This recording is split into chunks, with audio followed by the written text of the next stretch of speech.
Esto es Simple Dot Podcast. Monografías de la historia del rock, desde los años 60 hasta el siglo XXI.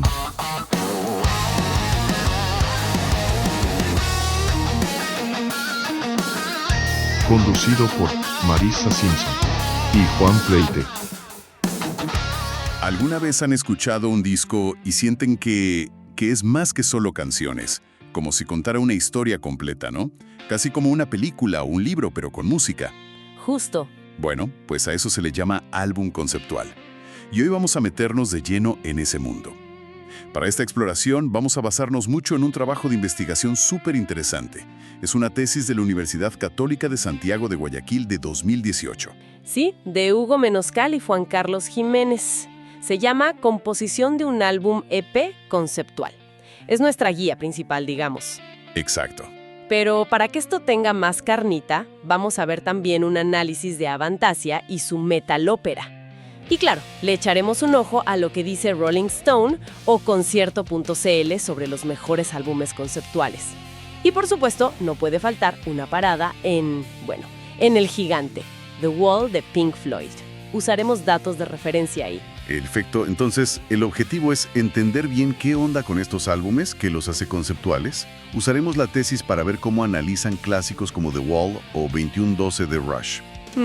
Y luego checaremos otros ejemplos como esto de Avantasia y vamos a aterrizar en el proyecto que crearon los mismos autores de la tesis, un EP llamado Sanguiset Gloria. La idea es ver cómo se juntan la historia, la música, ciertas técnicas, cómo se teje todo para que funcione como una unidad, ¿no? Justo eso. Venga, pues empecemos por lo básico. ¿Qué es, así, definido, un álbum conceptual? Pues mira, la tesis cita a un autor, Eliker. Ajá. Y él dice que es, una colección de canciones, pero unidas por un tema, ya sea en la letra o en la composición musical. Y esta unión le da como un sentido cíclico al disco. O sea, que no son nomás canciones pegadas una tras otra. Hay una idea que las envuelve. Entiendo, hay una coherencia fuerte. Y aunque uno piensa luego en los 60s o 70s. Exacto, como que es lo primero que viene a la mente. Pero fíjate que las fuentes dicen que esto viene de más atrás. Mencionan a Frank Sinatra en 1955, con un álbum llamado In the Wee Small Hours. Sinatra. Sí, que exploraba la soledad después de una ruptura amorosa. Ya tenía esa unidad temática. Ahora, claro, el que lo puso súper de moda, el que todos conocen, fue Sgt. Pepper's de The Beatles en el 67. Ese fue el boom. Y de ahí los 70s fueron como la época dorada, ¿no? La tesis lo marca mucho. Totalmente. Pink Floyd, Rush, Yes, muchísimas bandas experimentando con el formato. The Wall de 1979 es como el ejemplo máximo de esa era. Un monumento, sí. Pero ojo, que no es exclusivo del rock progresivo. Vimos a Sinatra en el jazz. Hay ejemplos clarísimos en el metal, como Dream Theater o el mismo Avantasia que vamos a ver. Incluso la tesis menciona casos en Ecuador, como Guanaco, que mezcla hip hop y rockola. O bandas de Guayaquil como Mamá Soy Demente, Los Brigantes. O sea, es un formato bastante flexible.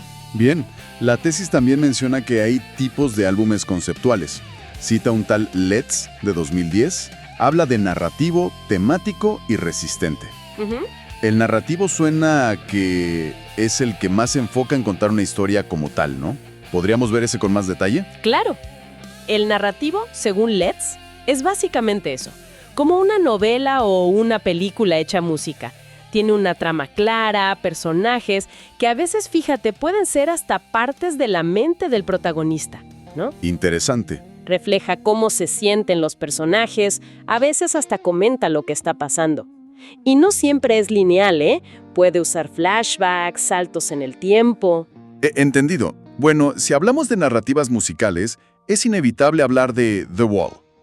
La tesis lo analiza a fondo, lo llama el Santo Grial. ¿Cuál es la historia central ahí? Es la historia de Pink, un rockstar ficticio, pero que tiene mucho de Roger Waters y también de Syd Barrett, el primer miembro de Pink Floyd. Pink va acumulando traumas, la muerte de su papá en la Segunda Guerra Mundial. La batalla de Anzio, mencionan. Exacto. Luego una madre sobreprotectora, maestros abusivos, la infidelidad de su pareja, las drogas. Cada una de estas cosas es como un ladrillo. Y con esos ladrillos, él construye un muro psicológico para aislarse del mundo. Qué potente la metáfora. ¿Y la música cómo construye ese muro? La tesis seguro desmenuza las técnicas que usaron. Sí, identifica varias herramientas clave. Primero, la estructura. Es un álbum doble, ¿no? Y cada lado marca etapas distintas de la vida de Pink y de cómo se va aislando. Tiene un aire muy cinematográfico. Empieza con un pum, una invitación al show, luego el desarrollo, el clímax y un final que es cíclico. Lo de no es aquí donde... Justo. Termina con Isn't This Where y empieza con We Came In. Te encierra en ese ciclo. Magistral. ¡Qué bárbaro! Te atrapa completamente. ¿Qué otras herramientas musicales usa? El leitmotiv es una idea musical corta, una melodía que se repite y se asocia a algo. El más famoso de The Wall, yo creo, es el de Another Brick in the Wall Part 2. El famoso We Don't Need No Education. Claro, imposible no reconocerlo. Pues esa melodía, o cachitos de ella, aparecen en otras canciones, a veces muy sutilmente. La tesis muestra cómo funciona como un hilo conductor, como el tema musical del muro mismo. Unifica todo. Como un recordatorio constante del tema. Y los ritmos. Pink Floyd siempre juega mucho con eso. Fundamental. Los cambios de métrica son clave para mostrar la inestabilidad emocional de Pink. La tesis destaca mucho Mother. Esa canción va saltando entre compases raros como de 5 tiempos y otros más normales de 4. Ajá. Y eso crea una sensación como de desequilibrio, de tensión. Va perfecto con la letra, que habla de esa relación tan complicada con la madre.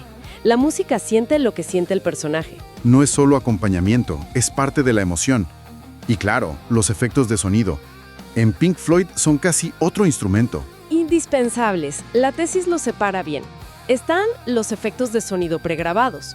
Los helicópteros, los niños gritando en el patio, teléfono sonando, la tele. Te meten de lleno al ambiente, a la cabeza de Pink. Te sumergen totalmente. Y luego están los efectos sonoros hechos con los instrumentos. Un sintetizador que suena a teléfono descolgado, el bajo que marca el tiempo como un reloj fatalista, hasta la voz de Waters imitando un avión cayendo en picada. Usan todo para pintar con sonido. Es impresionante. A ver, recapitulando rápido The Wall. Estructura de película, tema musical recurrente, ritmos quebrados para la emoción y efectos sonoros por todos lados para sumergirte. La tesis también se fija en otro clásico de los 70, 2112 de Rush. ¿Qué encuentra ahí? ¿Parecido? ¿Diferente? Otro discazo conceptual, sí, pero con una onda muy distinta. Ciencia ficción distópica. El lado A, que es la parte conceptual, cuenta esta historia de un futuro controlado por unos sacerdotes de los templos de Syrinx. Prohíben la individualidad, la música. Una sociedad gris. Totalmente. Y un chico encuentra una guitarra vieja, redescubre la música y, bueno, se enfrenta al sistema. La tesis encuentra que Rush usa herramientas parecidas a Floyd, pero muy a su estilo. ¿Como cuáles, por ejemplo? Primero, la estructura. El lado A sigue la historia paso a paso. Tiene partes con títulos: Obertura, Los templos de Syrinx, Descubrimiento, Presentación, Oráculo, El sueño, Soledad, Gran final. Muy claro el arco narrativo. ¿Y el lado B? Curiosamente, el lado B del disco original eran canciones sueltas, no parte del concepto. Algo interesante es la obertura. La tesis la describe como un collage musical. ¿Un collage? Sí, como que te adelanta pedacitos de melodías y riffs que vas a escuchar después en las otras partes de la historia. Te prepara el oído, ¿sabes? Qué bien pensado. Y claro, los cambios de métrica. Es Rush. Es su sello. Usan compases súper irregulares todo el tiempo. 5/4, 6/4, reflejan esa complejidad, la tensión de esa sociedad futurista y del conflicto. Y efectos de sonido también usan. Sí, aunque quizá más integrados en la música que en The Wall, no tan protagónicos como efectos aislados. La tesis menciona algunos pregrabados como bombas o sonidos de naturaleza al principio. Pero donde se lucen es en los efectos sonoros con instrumentos. A ver. Un sintetizador crea esa atmósfera espacial al inicio. Hay un momento genial donde la guitarra del Lifeson suena como si apenas la estuvieran afinando, como rasgueos torpes. Es justo cuando el protagonista encuentra la guitarra. ¡Qué detalle! Usan ritmos diferentes, texturas, hasta la forma de cantar de Geddy Lee para representar diálogos o la lucha entre el individuo y los sacerdotes. Muy descriptivo. Ok, entonces vemos patrones. Estructura que sigue la historia, motivos musicales que unifican, ritmos complejos que dan emoción, sonido que pinta escenas. Ahora, la tesis no se queda en analizar a los grandes. Su meta es usar todo eso para crear algo nuevo. Un EP conceptual, pero dicen que integrando elementos de música contemporánea. ¿A qué se refieren con eso? Se refieren a técnicas armónicas y de orquestación que van un poco más allá del rock progresivo clásico de los 70s. Toman cosas más cercanas, digamos, al jazz contemporáneo o a la música académica del siglo XX y XXI. O sea, más herramientas. Exacto. En armonía, la tesis habla de usar patrones específicos, disminuidos, modulaciones, cambios de tono y sobre todo mucho énfasis en la armonía modal. Armonía modal. Suena técnico. ¿Qué es eso en palabras más sencillas? Pues básicamente es usar escalas o modos musicales que no son solo el típico mayor para feliz y menor para triste. Hay otros modos: dórico, frigio, lidio, mixolidio, eólico, locrio. Y cada uno tiene como un color, una atmósfera distinta. Piensa que es como tener una paleta de colores mucho más grande para pintar emociones con la música. Ah, ok. Más opciones para crear ambientes. Justo. Pueden sonar más brillantes, más oscuros, más tensos, más exóticos. Te da mucho más juego para crear atmósferas muy específicas para cada parte de la historia. También mencionan técnicas para mezclar esos colores, como el intercambio modal. Entiendo. Más colores en la paleta. Y en la orquestación, en cómo arreglan los instrumentos. Ahí mencionan cosas como construir acordes de forma diferente, apilando notas por intervalos de cuarta. Lo llaman voicings por cuartas, muy usado en jazz. También usar varios instrumentos tocando la misma melodía para darle más fuerza, unísonos, octavas. Y escribir partes específicas para secciones de instrumentos, como pequeños coros, pero de metales o guitarras. Y hay un concepto que me llamó la atención cuando revisaba, el brillo de las escalas, que lo sacan de un análisis de Adam Neely. Sí, esa idea es fascinante y la usan mucho. La tesis explica que puedes pensar en las escalas o modos como si tuvieran diferentes niveles de brillo u oscuridad. Esto depende de cómo suenan sus notas en relación con la nota principal, de los intervalos que forman. Hay modos que suenan inherentemente más luminosos, como el lidio, y otros mucho más sombríos o tensos, como el locrio o escalas alteradas. Entonces, lo usan para la emoción. Exactamente. Es oro molido para un compositor conceptual. Puedes usar conscientemente escalas brillantes para momentos de alegría, victoria, esperanza, y escalas oscuras o disonantes para la tristeza, el peligro, la tragedia, la tensión.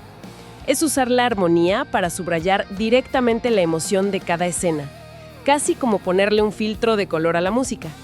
¡Qué bárbaro! Es usar la teoría musical casi como psicología sonora. Algo así, sí. Entonces, armados con todo esto, el análisis de Pink Floyd, de Rush, estas técnicas contemporáneas, la idea del brillo, los autores de la tesis se lanzan a crear su propio EP, Sanguis et Gloria. ¿De qué va? Es un EP de 4 temas: Obertura, Por el honor y el amor, Paz, La máquina de guerra y Hogar dulce hogar. El estilo es rock progresivo, pero le meten una sección de vientos, trompetas, saxos, lo cual le da un toque distinto. ¿Y la historia? Uy, la historia es bastante oscura. Es una tragedia. Sigue a un sargento que es muy leal a un régimen totalitario y xenófobo. Se va a la guerra motivado por el honor y por proteger a su familia. Regresa victorioso, pero encuentra su casa destruida y a su familia muerta. La obra lo presenta casi como un castigo divino o kármico por las atrocidades que cometió o en las que participó durante la guerra. Un final devastador. Durísimo el tema. Y se nota en la música que aplicaron todo lo que analizaron. ¿Se oye la influencia de The Wall o 2112? Muchísimo, y de forma muy consciente. La tesis lo detalla bien. La estructura, por ejemplo, sigue el modelo de 2112, con una obertura que presenta los temas musicales que van a aparecer después. Ajá. Tienen un leitmotiv central, una melodía asociada al título, Sanguis et Gloria, que va reapareciendo y transformándose en las 4 canciones. Eso le da unidad, muy al estilo de Wolf. Y los ritmos locos. También, los cambios de métrica los usan a fondo. Meten compases súper irregulares, 180, 11-8 hasta 13-16, claramente para reflejar la angustia, el caos de la batalla, el quiebre emocional del sargento al final. ¿Y los efectos sonoros y la idea de el brillo, también los usaron? Sí, totalmente. Crean efectos sonoros con los instrumentos de forma muy gráfica. Hay partes donde las voces simulan conversaciones entre el sargento y su esposa. La batería y los metales suenan a marcha militar. El bajo y el bombo imitan latidos del corazón en momentos de tensión. La voz expresa gritos de dolor. Y lo del brillo modal es fundamental para ellos. La tesis tiene hasta una tabla, la tabla 21, donde detallan qué modo musical asignaron a cada escena según la emoción que querían transmitir. A ver, ¿cómo? Pues usaron modos brillantes, como el lidio, para momentos felices o de victoria militar. Modos oscuros, como el eólico, para la angustia. El frigio, que suena tenso, para los nervios antes de la batalla. Y para el horror y la tragedia final, usaron modos todavía más oscuros y disonantes, como el superlocrio o la escala disminuida. Es un uso súper deliberado de la armonía para contar la historia emocional. Es impresionante ver esa conexión tan directa, tan pensada, entre la teoría musical y la narrativa que quieren contar. Ahora, demos un salto de género, pero sigamos con la idea conceptual. Mencionaste un artículo que analiza The Metal Opera, de Avantasia. ¿Qué nos cuenta ese estudio? Sí, es un artículo de Duarte López de 2024. Se enfoca en The Metal Operas, partes 1 y 2, que salieron por ahí de 2001-2002. Primero lo ubica dentro del power metal.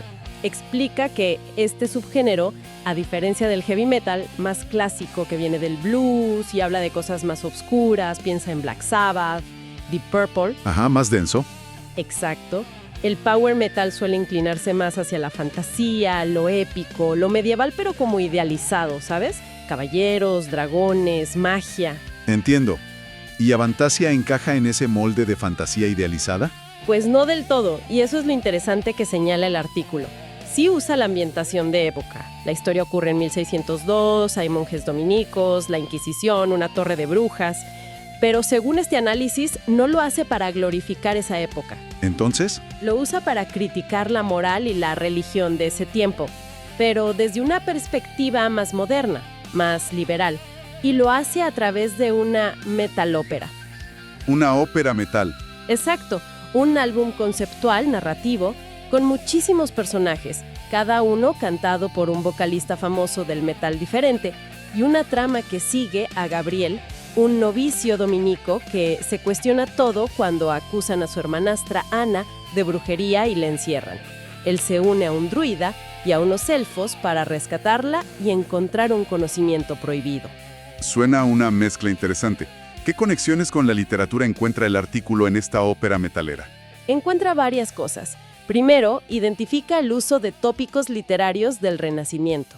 Tópicos literarios. Sí, como temas o figuras recurrentes. Menciona el puercenex, que es el arquetipo del niño sabio, o en este caso el viejo sabio, el druida lugaid. La milita amoris, o sea, el amor visto como una batalla, que es lo que siente Gabriel por Ana. También la fortuna imperatrix mundi, la idea de la suerte o el destino como una fuerza poderosa. Y la psicomaquia, que es la lucha interna y externa entre el bien y el mal, muy presente en Gabriel. vaya, bastante elaborado. ¿Y la crítica religiosa que mencionaste? Sí, el artículo profundiza en eso. Argumenta que Avantasia usa símbolos católicos, ángeles, la cruz, el cáliz, pero para construir una crítica a la iglesia de la época. La presenta como opresora, como ocultadora del conocimiento. Hay referencias directas al Maleus Maleficarum, el infame manual para cazar brujas. ¡Wow! Y juega con la idea del vino del conocimiento que busca Gabriel en un libro prohibido, en contraste con el vino del altar, el de la doctrina oficial. Incluso encuentra alusiones a Neverland, de Peter Pan, y a través del espejo, de Lewis Carroll. Referencias por todos lados. ¿Y musicalmente hay algo de ópera clásica ahí? Sí, el artículo menciona dos cosas. El uso de la polifonía, o sea, varias voces cantando melodías distintas al mismo tiempo, algo muy operístico. Y una técnica muy de ópera tradicional, un poco maniquea quizá, asignar voces agudas, como tenores, a los personajes buenos, Gabriel, el druida, los elfos, y voces más graves o rasposas a los malos, el papa, el obispo, Falk von Kronberg. Como para que se distingan fácil. Exacto. Es una forma directa, efectiva, en una ópera para que identifiques quién es quién y de qué lado está. Qué fascinante ver cómo se pueden mezclar el metal, la ópera, la literatura renacentista y hasta Peter Pan, para contar una historia y, además, lanzar una crítica. Haciendo un recuento rápido, entonces, vimos que el álbum conceptual es un formato súper rico, ¿no? Sí, da para mucho. Desde los pioneros como Sinatra o The Beatles, pasando por esos monstruos como Pink Floyd y Rush que usaron la música de formas increíblemente detalladas para construir sus narrativas. Claro, hasta proyectos más contemporáneos como la ópera metal de Avantasia o trabajos académicos como Sanguis et Gloria, que aplican teoría avanzada y análisis de forma muy consciente para crear algo nuevo. Parece que la clave siempre es la cohesión, ¿verdad? Ya sea contando una historia de principio a fin o explorando un tema desde varios ángulos. Exacto. Y esa cohesión se logra combinando la composición musical de forma inteligente, usando leitmotivs, jugando con las métricas, usando la armonía modal y el brillo para pintar emociones, con herramientas que a veces vienen directo de la literatura, personajes, arquetipos, estructuras narrativas. Y muchas veces, como vimos en The Wall, en Avantasia o en Sanguis et Gloria, estos álbumes no son solo para entretener. No, para nada. Son vehículos potentes para la crítica social, para explorar ideas complejas o para un viaje interior muy personal, a veces hasta doloroso, como el de Penck. Exploramos hoy cómo la música puede ir mucho más allá de la canción suelta, cómo puede construir universos narrativos completos, historias que te atrapan y te piden atención. Vimos cómo se pueden desmenuzar los clásicos y cómo ese análisis, junto con herramientas teóricas, puede inspirar la creación de obras conceptuales nuevas. Sí, totalmente. La tesis sobre Sanguis y Gloria y el estudio de Avantasia son ejemplos perfectos de esa mezcla. La teoría musical, el estudio de los referentes, incluso los recursos literarios. Todo converge para generar propuestas artísticas que tienen fondo, que tienen algo que decir y que lo dicen de formas novedosas e interesantes. Y bueno, todo esto nos deja pensando algo, ¿no? En esta época de consumo musical tan fragmentado, de playlists, de canciones sueltas que a veces ni acabamos de escuchar, ¿qué espacio le queda al álbum conceptual? A esa obra que te pide sentarte, escuchar con calma, dedicarle tiempo, comprometerte para descifrar la historia o el tema completo. Pues quizá justo por eso, por esa saturación de información rápida y de consumo tan efímero, es que estas experiencias más inmersivas se vuelven paradójicamente más valiosas. Esas obras que te exigen atención, pero que te recompensan mucho más si se la das. Tal vez sean como una invitación necesaria hoy en día, ¿no? Una invitación a bajarle un poco al ritmo, a resistir esa fragmentación y a sumergirnos de verdad en la profundidad de una obra completa. Gracias por escucharnos. Nos oímos en la siguiente transmisión. Y no lo olviden, recomiéndenos. Somos Simple Bot Podcast.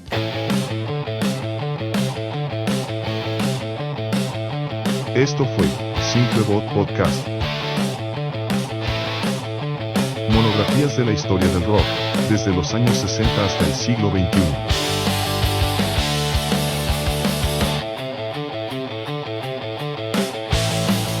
Conducido por Marisa Simpson y Juan Fleite.